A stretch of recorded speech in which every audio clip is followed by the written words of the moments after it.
د پاکستان وزیر اعظم شهباز شریف د خیبر پختونخوا په لکه مروت کې د پوځیانو په وجنه د خفګان څرګندونه کړې او ویل چې زمونږ د زړورو پوځیانو ملکی وګړو قربانې پامن پور دی او دا به ترهګرې د خاتمه په شکل کې ادا کوو. پرون د اتوار پروز د خیبر پختونخوا په لکه مروت کې د پنجاب صوبې میاوالی ضلع سره نږدې علاقه کې د پاکستان د پوج یو ګاډي سره نږدې بمي چودنه شوې. د یو کپټن افسر په ګډون پکې و پوځیان وژل شوی. د پاکستان پوج پرون ویلو چې بارودی چودنه کې د وژل شوی جنازه په بنو کې ادا کړل شوې. د پیاور کور کمانډر او نور افسرانو پکې ګډون کړو او د جنازې وروسته جسدونه خپل پلانونو علاقو ته روان کړل شوی دي. لکه مروت کې په پوج د چودنې پړه تر اوسه چانه د منلې. د پاکستان وزیر اعظم شهباز شریف او نور چارواکو نن په لسم جون لاهور سره نږدې په چونیان نومي علاقه کې د کپټن په جنازه کې ګډون کړی دی. د سرکاري خبري ادارې ترمه وزیر اعظم د وژل شوی کپټن د کورنۍ سره لیدلی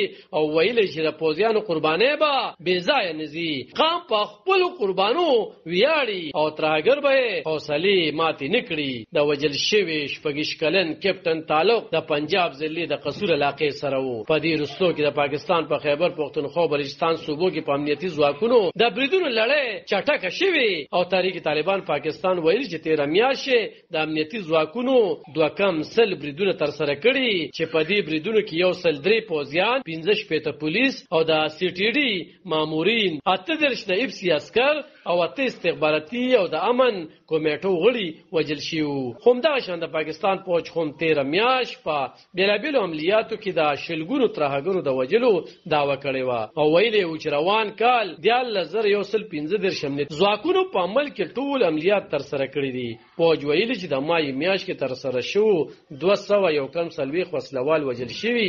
390 نور عملیات کې نیول شوي وو. عالم خان شیرپو دلور نیوز 400 د پاکستان